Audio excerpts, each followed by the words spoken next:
سلام بچه ها. امروز اومدم براتون کتاب بی حد و مرز رو کامل توضیح بدم. نویسندش آقای جیم کویکه و چون خیلی جای حرف زدن داره من اینو توی 2 بخش براتون تقسیم کردم برای توضیح دادن. یه جمله‌ای که اول کتاب نوشته شده میگه که اگر تخم مرغ از بیرون بشکند زندگی پایان می‌یابد، اما اگر از درون بشکند زندگی آغاز می‌شود. بهترین چیزها همیشه از درون نشأت می‌گیرد، که جمله خود آقای جیم کویکه. فصل اول بی حد و مرز اسمش بی حد و مرز شدنه، که میگه در مهد کودک به سرش یه ضربه‌ای وارد شده که خب مهد کودکی بوده، بچه ها میرن آتش نشانا رو از پشت پنجره ببینن، آتش نشانا رو که میفته سرش به رادیاتور میخوره و دیگه هیچ وقت به قبل بر نمیگرده. اون حالت ذهنی و حالت تمرکز براش سخت بوده و حافظش هم که افتضاح.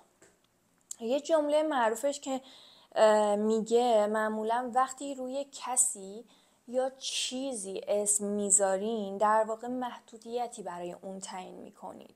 مثلا میگه که هیچ وقت نگین به بچه ها که شماها احمقین، شماها متوجه نمیشین. وقتی این کلمه ها رو میگیم به بچه ها این توی ذهنشون ثبت میشه و خیلی و باورش میکنن، میره توی ضمیر ناخودآگاهشون، کم کم باورش میکنن و وقتی هم که بزرگ میشن، حتی موقعی که میخوان یه کاریو بکنن خودشون به خودشون میگن نکنه من درست نمیفهمم، نکنه من اینجوریم. پس یاد بگیریم که با خودمون درست صحبت کنیم، با بقیه درست صحبت کنیم، به بقیه برچسب نزنیم.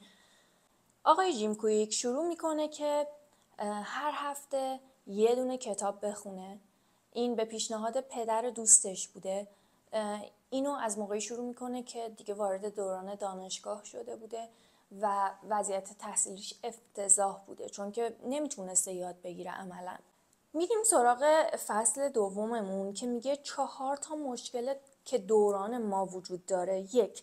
سیل اطلاعات دیجیتاله. 2. حواس پرتی دیجیتاله.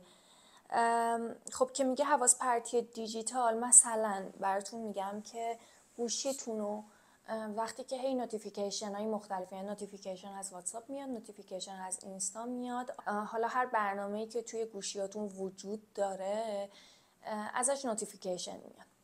این باعث میشه که شماها حواستون به راحتی پرت بشه و راه حلی که برای این گفته خب اینه که تمام اعلانات گوشیتون و نوتیفیکیشن های گوشیتون رو برین تو قسمت ستینگ خاموش کنین، به خاطر اینکه سر و صدا اولین چیزیه که ببینین صدا میاد که یه نوتیفیکیشن. خب این باعث میشه که خب آدم گیج بشه، حواسش پرت بشه، اینا باعث حواس پرتی میشن. وقتی اینا رو خاموش کنی کمتر صدا میاد که حواست پرت بشه و اون چیزای بصری که وجود داره، اون چیزایی که هی میاد روی گوشید نوتیفیکیشن میزنم دیگه نمیبینی. پس در نتیجه خیلی کمک میکنی به خودت که حواس جمع‌تر بشی. برای قسمت سیل اطلاعات دیجیتال هم خب ما روزانه بسیار زیاد اطلاعات وارد مغز خودمون میکنیم. سیل اطلاعات دیجیتالی که من دارم راجع بهش حرف میزنم، خب ببینین ما روزانه داریم کلی چیزای مختلف میخونیم، یا توی تلویزیون میبینیم یا توی گوشیامون کلی چیزای جدید یاد میگیریم. خب این مغز باید بتونه اینا رو به درستی پردازش کنه، ولی ما انقدر با سرعت توی گوشیامون میگردیم خب همش هی وارد مغزمون میشه، حالا درست هم نمیتونه پردازششون کنه. یکی فراموشی دیجیتال، یه مشکل دیگه‌ای که توی دوران ما وجود داره، اونم که مثلا مثال میزنم، شما خیلی کم پیش اومده از موقعی که گوشی‌های مدرن هی آپدیت شده، هی چیزای جدیدتر اومده، خیلی کم پیش اومده که شما شماره تلفن کسی رو حفظ کنین. خب این خیلی مشکل بزرگه. یه روز که گوشی رو ازمون بگیرن، نه بلدیم جایی رو پیدا کنیم، نه بلدیم شماره کسی رو به یاد بیاریم. باید سعی کنیم که از مغز خودمون کار بکشیم. همونجور که میدونین مغز خیلی شبیه یه ماهیچه‌ای میمونه که ما باید ازش کار بکشیم تا بتونه قوی تر بشه. استفاده بیشتری از مغز داشته باشیم قدرتمندتر میشه. خب من چیزایی که خیلی خیلی مهم بودن رو براتون نوشتم و نگاهشون میکنم که حتما بگم. خب مثلا یه تمرینی که توی این کتاب داده اینه که شماره یه فردی که خیلی باهاش در ارتباطین توی روز رو حفظ کنین. از این به بعد وقتی میخواین باهاش تماس بگیرین دیگه شمارهش رو توی گوشیتون سرچ نکنین، خودتون از حفظ بزنین. خب این خیلی کمک میکنه به مغزتون. شاید روز اول دوم اینا نتیجهش رو نبینین، اما به مرور متوجه میشین چقدر اثر گذاشته روی ذهن شما.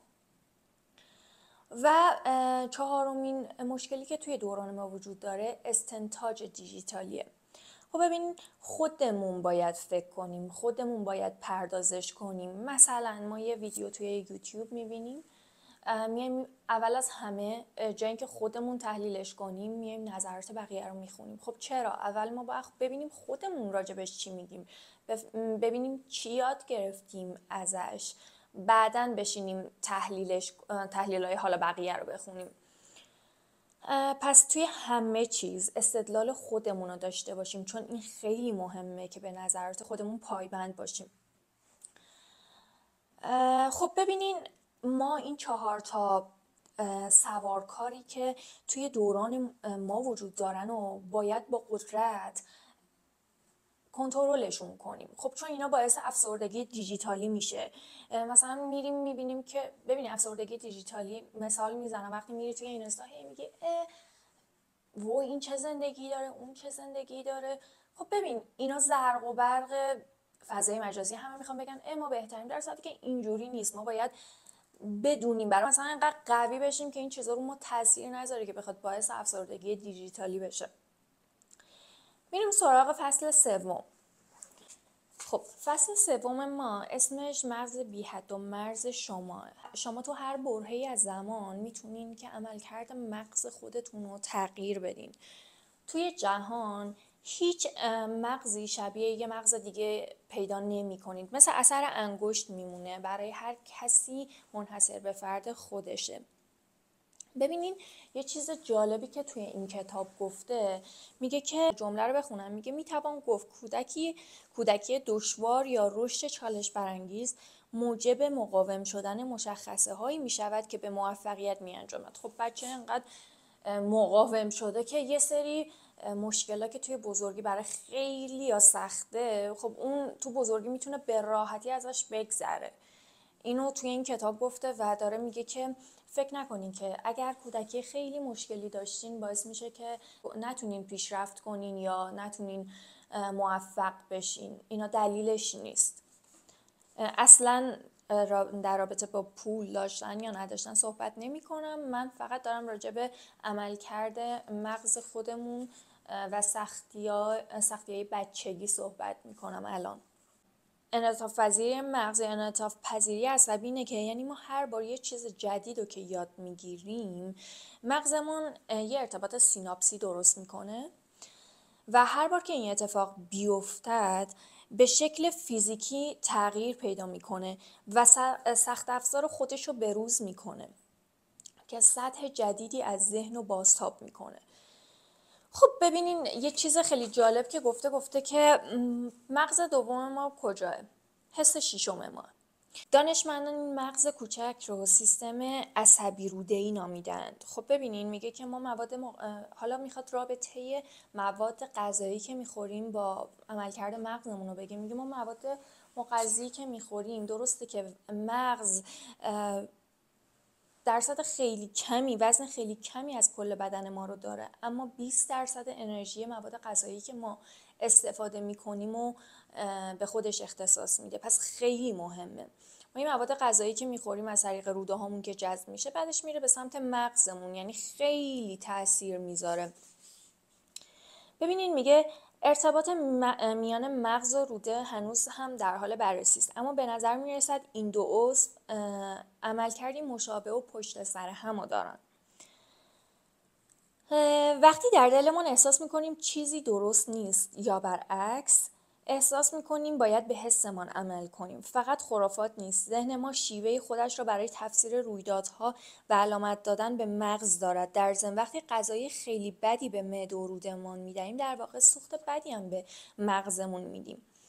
پس ببینین خیلی مهمه که چه چیزی میخوریم، به خاطر اینکه روی عملکرد مغز ما تاثیر میذاره. و توی این کتاب گفته وقتی که به هر دلیلی که حس شیشمت بهت میگه این کارو نکنی، این کارو بکنی، این کار خوبه، این کار بده، یعنی اینکه یه جورایی بهش اعتماد کن، چون که اونم جزئی از توه. حالا درست نمیشناسیمش درست حسابی، اما اونم مغز دوم ماه. میریم سراغ فصل 4 این کتابمون. میگه چطوری این کتاب یا هر کتاب دیگه ای رو بخوانیم و به یاد بسپاریم. خب خیلی مهمه که یه چیزی رو وقتی میخونیم قدرت این رو داشته باشیم که به ذهنمون بسپاریمش. آقا چند روز دیگه اگه کارمون بهش افتاد یادمون باشه. میگه انسان‌ها تقریبا 50% اون چیزی رو که میخونن طی 1 ساعت و به طور متوسط 70% اون رو طی 24 ساعت فراموش میکنن. خب پس یعنی چی؟ یعنی وقتی من الان اینو میخونم احتمالش خیلی زیاده 70%ش رو روز بعد یادم نباشه. بعد یه موضوع دیگه هم که میگه که خب مثلا بعضی از بچه‌ها بزرگترها هی میشینن پشت سر هم کتاب بخونن، هی بخون. خب این روش نادرستیه. مغز احتیاج داره که یه استراحتی داشته باشه. بهترین راهی که اینجا گفته اینه که 25 دقیقه وقتی درس میخونین، 25 دقیقه وقتی مطالعه میکنین یا هر کار دیگه رو انجام میدین، 5 دقیقه بینش استراحت کنین که مغز بتونه استراحت کنه و بتونه اون چیزای قبلی رو پردازش کنه. خب داره به همون میگه چه کارایی رو انجام بدیم وقتی یه چیزی رو مطالعه میکنیم. میگه فراموش کنید. وقتی میخواین یه کتابی رو بخونین یا یه چیزی رو یاد بگیرین، باید فراموش کنید هر چیزی که تا الان بلد بودیم. فکر کنین یه بچه این که میخواین یاد بگیرین تازه، هیچ، ذهنتون رو خالی کنید. خب این خیلی مهمه. دوم این که عمل کنید. چه کاری باید انجام بدید که این کتاب براتون به تجربه فعالانه تری تبدیل بشه؟ یادداشتش کنین که بتونین بخونیدش و به خودتون یادآور بشین. وضعیت سوم این که وضعیت روحیتون خیلی مهمه. وقتی که وضعیت روحی شما نامناسبه، خب یادگیری شما هم میاد پایین، چون که همش حالا تو ذهنتون دارین فکر میکنین که اینو چیکارش کنم، حالا چی میشه، حالا این. خیلی وضعیت روحی مهمه. اگه وضعیت روحی خوبی ندارین، نیم بگین که چرا یادش نمیگیرم، نکنه خنگم. اصلا ربطی به هوش شما نداره این موضوع، به حال روحی شما بستگی داره. ببینین وقتی میخواین یه کتاب یا یه چیزی رو شروع کنین، به وضعیت ذهنی و جسمی خودتون توی همون زمان نمره 1 تا 10 رو بدین. ببینین تو چه وضعیت روحی قرار میگیرین. بعد میفهمین که مشکلتون از کجا بوده اصلا. یه راه دیگه هم که داره به خاطر اینکه یه چیزی رو بهتر یاد بگیرین اینه که تدریسش کنین. وقتی که یه چیزی رو میخونید، اگر به دوستتون، خواهرتون، برادرتون، همکلاسیتون یادش بدین، باعث میشه که خب برای خودتون هم مرور بشه دیگه، پس تو ذهنتون میمونه و این خیلی بهتون کمک میکنه. کارهای مهم یا چیزای مهم رو وارد کنید یا وارد تقویمتون کنین، وارد دفترچه یادداشتتون بکنین که براتون وقتی که نگاه اون تقویم میکنین براتون هی مرور بشه. خب ببینید الان یه تمرین که گفته، میگه تقویمتون رو جلوتون بذارید و زمان لازم برای خواندن کتاب بی حد و مرز را در 7 روز آینده علامت بذارید. اسم این زمان رو بذارید من بی حد و مرز. زمان نبوغ، آموزش مغز، صحبت با جیم یا هر چیز دیگری که به اندازه کافی تحریک کننده باشد و تضمین کند که این تاریخ را در تقویمتان فراموش نمی کنید. خب چیز دیگه‌ای که به ما گفته، به خاطر اینکه بتونیم خوب یه چیزی رو یاد بگیریم، اینه که مرور کنین. وقتی که شما مثلا داره میگه منحنی این شکلیه که وقتی که یه چیزی رو میخونی هر چی زمان میگذره شما بیشتر فراموش میکنین.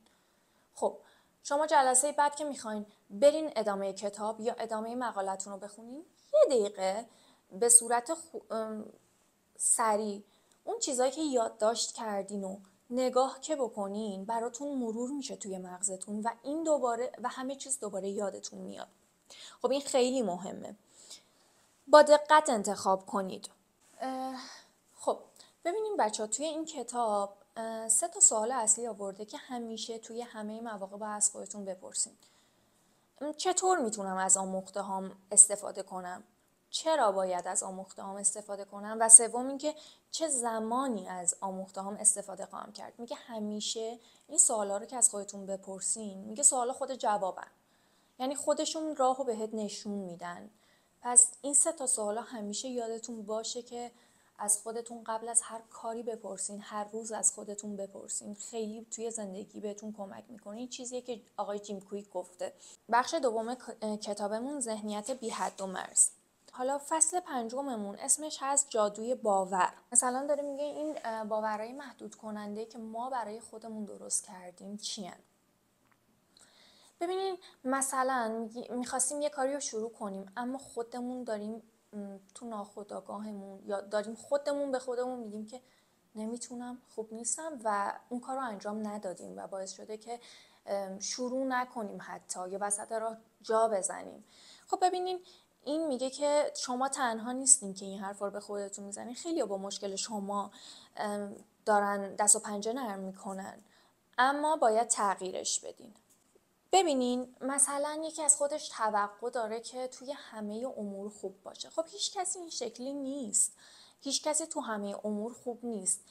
اینجا اومده نبوغو به چند دسته تقسیم کرده. مثلا میگه نابغه ایده پرداز، نابغه اجتماعی، نابغه حواس و نابغه جزئی نگر. بعضی از ماها هم میتونیم یک یا چند تا از اینا باشیم. مثلا باورهای محدود کننده خودتون رو نام ببرید همش رو. مثلا بگین که من توی زیاد آدم اجتماعی نیستم، زیاد نمیتونم با بقیه ارتباط برقرار کنم، من فلانم، من بیسارم، من ریاضیم خوب نیست، من فیزیکم خوب نیست، من تاریخم خوب نیست. حالا اینا مثاله. بیاین پیش خودتون با خودتون رو راست باشین. ببینین بنویسیدشون. راه حل دومش اینه که به واقعیت ها برسید. یعنی چی؟ یعنی اینکه بیاین بگین که آقا من چند بار پیش اومده که تو این کار خوب نبودم. 1 بار بوده، 2 بار بوده، 3 بار بوده، 10 بار بوده.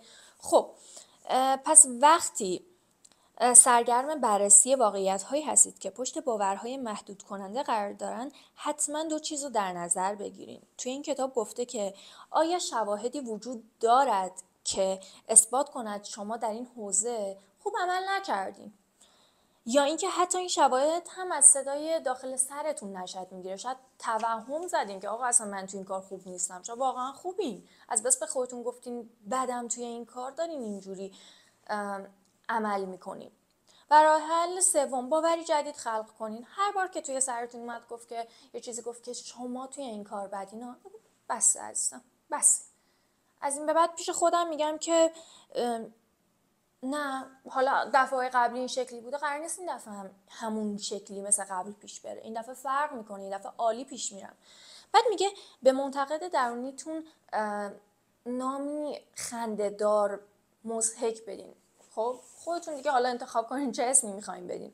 مسخرش کنین، دیگه بهش اهمیت نمیدین. وقتی که کم کم این کار رو انجام بدین دیگه بهش اهمیتی نمیدین که توی سرتون کی داره، این منتقده چی داره بهتون میگه. میگه دروغ بزرگ این است که ما محدودیم. تنها محدودیت هایی که داریم محدودیت هایی است که به آنها اعتقاد داریم. وین دایر. نمیدونم حالا اسمش رو درست تلفظ کردم یا نه. میریم سراغ روی این جملاتی که بهتون میگم خوب دقت کنین و توجه کنین. حتی یه جایی یادداشتش کنین. واقعا ماها مخصوصا توی ایران انقدر به خودمون، حالا یا از بچگی، انقدر خودمون رو نادیده میگیریم، سرکوبمون میزنن که خودمون رو باور نداریم. بالاخره یه جاهایی باید این چیزها رو تمومش کنیم برای خودمون. همیشه هم از خودمون شروع کنیم. حالا هر چقدر میخوای به یه بچه بگو این کارو بکن، باید ببینه تو رفتار ما که ما چه شکلیم تا اونم بتونه تغییر کنه و ادامه این نسل افکارشون فرق کنه. حالا میریم سراغ فصل ششممون. میگه اسم فصل ششممون 7 دروغ یادگیریه. 7 تا دروغی که به ما گفتن و ما باورش کردیم حالا توی همه دنیا. یکی این که هوش تغییر نمیکنه. چرا تغییر میکنه؟ ببین میگه که آزمون بهره هوشی در واقع توانایی آکادمیک کنونی شما رو اندازه میگیره، نه هوش ذاتی شماها رو. میگه هوش شما نه تنها انعطاف پذیر است بلکه به تواناییتان در ایجاد ذهنیت رشد نیز بستگی دارد. همون مدل حرف زدن با خودتون. مثلا هیچ وقت دوباره میگه من در خواندن خیلی توانا نیستم. اینو نگین. پیش خودتون بگین این چیزی است که من هنوز خیلی خوب یادش نگرفتم. اینجوری با خودتون صحبت کنین. همین مدل حرف زدن میگه که روی ذهن شما، روی هوش شما تاثیر میذاره. پس هوش سیال و تغییر پذیره. این باور جدیدمون باید باشه. باور غلط دوم اینه که میگه که ما فقط از 10% مغزمان استفاده میکنیم. خب غلطه. حالا هرچی که توی این فیلم ها نشون بدن بازم این غلطه. نیازی به گفتن این نیست. این افسانه‌ای بیش نیست. میگه واقعیت اینه، آنچه دوست دارم از این موضوع درک کنی این است که قدرت مغزتان همین الان در اختیارتان است. یعنی شما دارین از 100% مغزتون الان استفاده میکنین. اگه میخواین که تغییر کنه باید اول بهبودش بدین. حالا در ادامه بهتون میگم چه کاری باید بکنیم. باور جدیدی که باید برای خودمون بسازیم اینه: من یاد میگیرم از تمام مغزم به بهترین شکل ممکن استفاده بکنم. شماره 3 میگه اشتباه شکستن. نه، کی گفته اشتباه شکستن؟ اشتباه اصلا باعث میشن که ما یاد بگیریم. خب دیگه اون کار رو انجام نمیدیم. کاری که توی مثلا 10 سالگی انجام دادیم اشتباه بوده باعث شده که ما دیگه اون کار رو تو 20 سالگی انجام ندیم. میگه واقعیت این اشتباه به معنی شکست نیست. اشتباه نشان میدن شما در حال امتحان کردن چیز جدیدی هستین. شاید فکر کنید همیشه باید فوق‌العاده باشید، اما زندگی فقط مقایسه کردن خودتون با دیگران نیست، بلکه مقایسه کردن خودتون با کسی است که دیروز بودید. وقتی از اشتباهات خودتون درس میگیرید شما را به چیزی بهتر از اون آدمی که توی گذشته بودین تبدیل میکنه. باور جدیدی که باید برای خودمون درست کنیم اینه که شکست وجود ندارد. شکست فقط در یادگیری معنا دارد. دروغ شماره 4: دانش قدرت است. خب ببین ما هرچی هم که فقط دانش داشته باشیم که به تنهایی کمک نمیکنه. خب آدم عالم بدون عمله. چجوریه؟ من خیلی چیزا رو میدونم ولی بهشون عمل نمیکنم. تغییری پیدا میشه توی زندگیم؟ نه. ببین الان اینم میگه دانش مهمه، انجام دادن عمل اینه که موجب قدرتمند شدن دانش میشه. پس واقعیت این است دانش قدرت نیست. دانش فقط پتانسیل اینو داره که قدرت باشد. شما میتونین این کتابو بخونین، خیلی خوب یادش بگیرین ولی بهش عمل نکنین.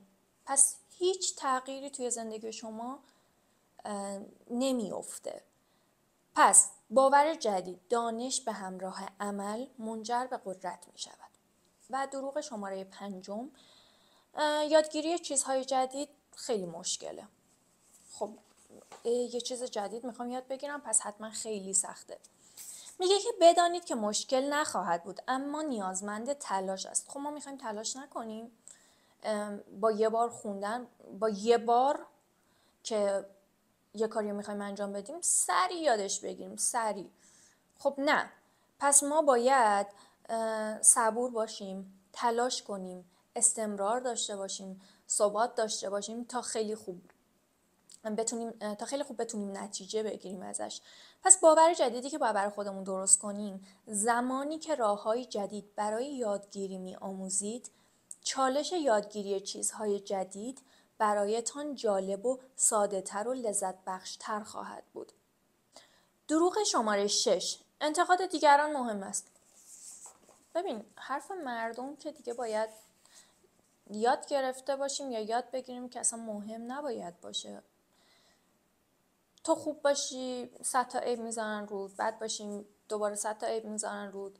شما هر کاری که به نظرتون خوبه از نظرتون آدم بهتری میشین، انسانیت رو رشد میدین، برای خودتون رشد فردیتون خوبه رو باید انجام بدین، حتی اگه همه بگن بده.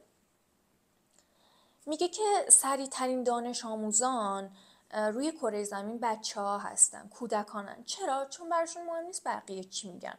آقا مثلا بلند میشه، راه میره، پق میفته زمین. خب ببین، اگه میخواستن اهمیت بدن، مامان چی گفت، بابای چی گفت، فامیل چی گفت، خب دیگه اون اصلا یاد نمیگرفت که چجوری بر راه بره. پس باید مثل بچه‌ها عمل کنیم، به حرفای بقیه اهمیت ندیم. ببین، میگه واقعیت اینه که شاید ترسناک باشه اون زندگی که دلخواهی که شما میخواین برای خودتون درست کنین، اما ترسناک ترش اینه که موقعی که دم مرگیم، داریم لحظات آخر زندگیمون رو طی میکنیم، به این فکر کنیم که چقدر حسرت داریم، چقدر به خاطر حرف بقیه این کار رو انجام ندادیم، چه کارایی مونده که انجام ندادیم. خب این خیلی بدتر از همه چیه به نظر من.